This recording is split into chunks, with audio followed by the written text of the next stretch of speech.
Et peut-être une dernière question avant de donner un peu la parole à la salle, s'il y a des questions. Quelle est l'insertion de vos diplômés? Est-ce qu'ils trouvent facilement des postes à la sortie? Parce qu'on encourage les jeunes à rejoindre les métiers de l'industrie. Mais qu'est-ce que vous pouvez dire pour encourager les parents? Donc, ce que je peux dire, compte tenu que c'est des jeunes qui vont se retrouver pendant 2 années minimum en alternance des entreprises, c'est pour ce jeune-là, donc c'est la possibilité de se faire connaître par l'entreprise. Et puis si on revient plus globalement sur le taux d'insertion, on est entre 80 et 85% de taux d'insertion. Ce sont des jeunes qui, tout compte fait, in fine, au bout de 2 années, un poste dans une entreprise, donc rentrent dans la vie active comme beaucoup d'entre nous. Hein, donc s'ils ont fait ce qu'il fallait, je dirais, pour pouvoir s'intégrer, il n'y a pas de raison que ça ne marche pas. Il n'y a pas de raison. Il faut aussi qu'ils en aient envie. C'est sûr que il faut avoir envie de dire aujourd'hui je fais de la formation, demain je veux m'intégrer dans la vie active entre guillemets et je veux arriver à quelque chose, à quelque part quoi. Mais c'est fortement lié, comme le disaient tout à l'heure mes collègues, sur la motivation et l'envie de.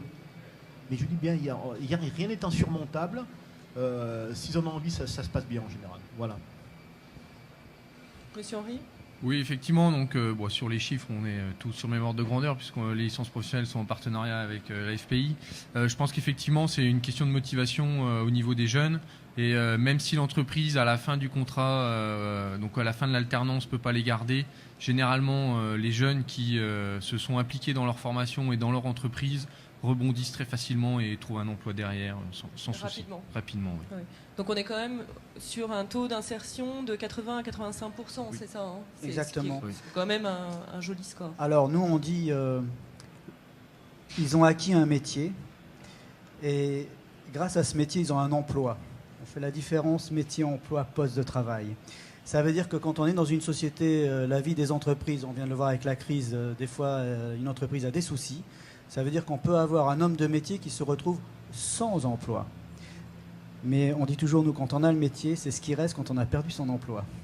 Et quand on a un métier, quand on est chez les compagnons du devoir, nous, on a aussi ce qu'on appelle le réseau, la communauté, la fraternité. Ça veut dire qu'on rarement, vous verrez un compagnon du devoir pointé au pôle emploi. Parce qu'effectivement, automatiquement, le réseau se met en marche. Et l'homme de métier qui s'est retrouvé, entre guillemets, si vous m'autorisez le mot, sur le carreau, va réactiver son maître de stage, son tuteur, son parrain. Et on ne laisse pas, si c'est Caroline qui vient de perdre son emploi parce que l'entreprise a eu des difficultés, tout de suite dans la journée, le téléphone portable fonctionne, Internet fonctionne. On ne fait pas que de la formation à distance avec Acquisave chez nous, on fait aussi du réseautage. Tout de suite, le réseau se met en place pour que très rapidement, le compagnon retrouve un poste dans une entreprise en fonction de ses compétences. Voilà, ça c'est important pour nous. Est-ce que vous avez un dernier petit message à passer tant aux jeunes qui seraient susceptibles de rejoindre votre formation qu'aux entreprises qui sont vos partenaires? En 2 mots, je dirais, n'hésitez pas à rentrer dans les métiers de l'industrie parce qu'aujourd'hui, on manque cruellement de jeunes. Donc, au niveau de nos industries, il y a des postes, il y a des emplois. On attend d'avoir des jeunes qui viennent répondre à tous ces besoins-là. Très sincèrement, on manque cruellement de jeunes à ce niveau-là. La technique, je ne sais pas pourquoi, ils ont un petit peu de mal à y rentrer, mais bon, c'est tellement riche, il y a tellement de nouvelles choses qui se font d'un point de vue technique, dans le domaine de l'innovation, dans l'informatique, on y touche assez facilement aujourd'hui dans l'industrie. Ce n'est plus l'industrie qu'on a peut-être connue au début du siècle, je vous rassure tout de suite, ça a complètement évolué. Donc il y a de beaux métiers dans le domaine de l'industrie, faut que les jeunes viennent, quoi, voilà. Et aux entreprises? En ce qui concerne les entreprises, je suis pas plus... je dirais, prenez le soin d'accueillir ces jeunes-là, soyez peut-être à certains moments indulgents avec eux. Ce ne sont plus les jeunes qu'on a connus il y a 20-30 ans. Ils sont un petit peu différents, hein, c'est comme ça. Faut arriver aussi à les comprendre. Hein, ils ne sont pas toujours simples à comprendre, mais bon, c'est les générations d'aujourd'hui, c'est les générations avec qui il va falloir composer demain. Et puis il faut arriver à mixer un petit peu ces générations-là, les plus anciens, les plus jeunes. Et puis je pense que les uns avec les autres, on fera des choses très très bien, je pense.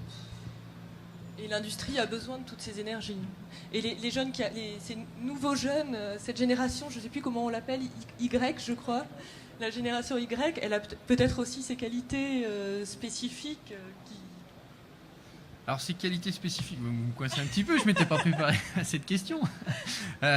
Non, effectivement, je pense qu'il reste quand même, quoi qu'on puisse dire sur cette génération, à partir du moment où ils trouvent une voie qui les intéresse, quand ils rentrent dedans et quand ils se prennent au jeu, effectivement, ils trouvent de la motivation, ils trouvent les ressources en fait pour aller jusqu'au bout, et puis ils ont une dynamique, une réelle dynamique quand ils sont motivés par ce qu'ils font. Et je crois que le principal problème il est là, c'est que les jeunes, faut qu'ils arrivent à trouver ce qu'ils ont envie de faire, et je crois que c'est leur principal souci. Mais ça, c'est pas nouveau, hein, c'est pas d'aujourd'hui. Et quand ils ont trouvé leur voie, effectivement, nous on le voit dans nos formations techniques, il n'y a plus de problème, ça se passe très très bien, et ils sont totalement épanouis dans ce qu'ils font. Voilà. Et je pense que ce que disait M. Cognet, je pense qu'effectivement dans l'industrie, il y a beaucoup de métiers passionnants, diversifiés. Je pense qu'il faut insister sur ce point-là, très diversifiés. Hein, et je pense qu'il y a vraiment des métiers pour tout le monde. Voilà. Moi, je voudrais juste leur dire, venez nous rencontrer, venez discuter avec des hommes de métier. Dans toutes les grandes villes de France, dans toutes les régions, il y a des maisons. À Lyon, on n'en a que 2. Excusez-nous, on en a 2 à Lyon, on en a à Saint-Étienne, rien que dans la région rapidement, vite fait, comme ça en parlant. Venez discuter avec les gens. Je voulais préciser aussi qu'on a le droit aussi de se tromper sur une première année. On a aussi le droit de se tromper dans la vie.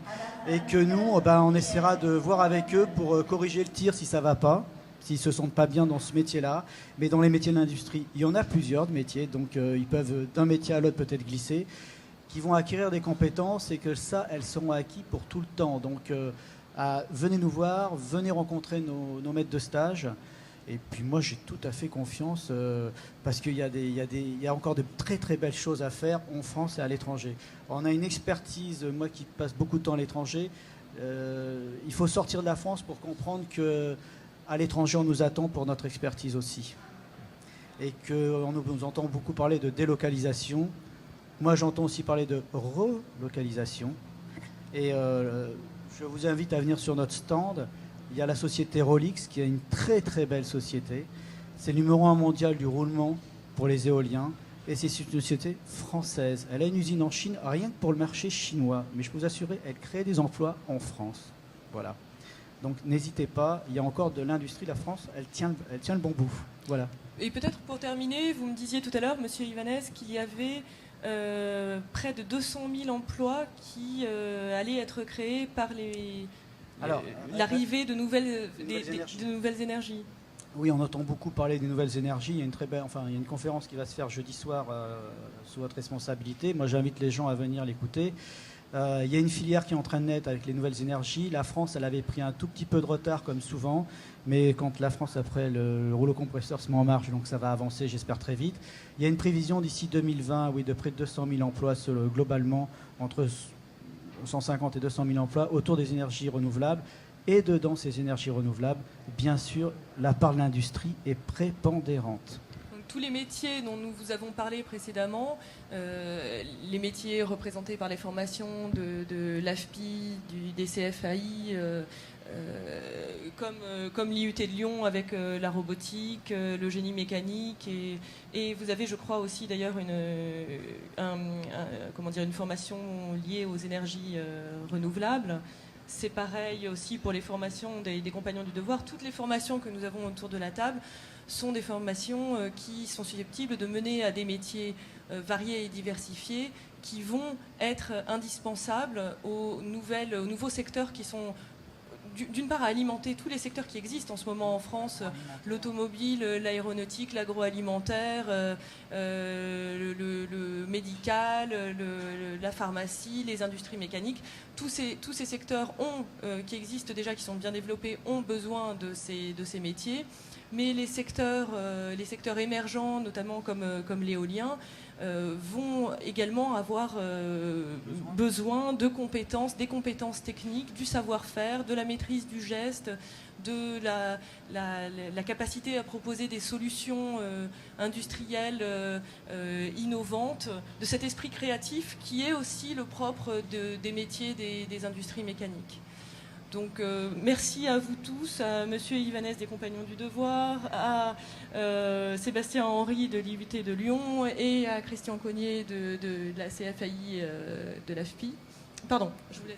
du CFEI de la FPM.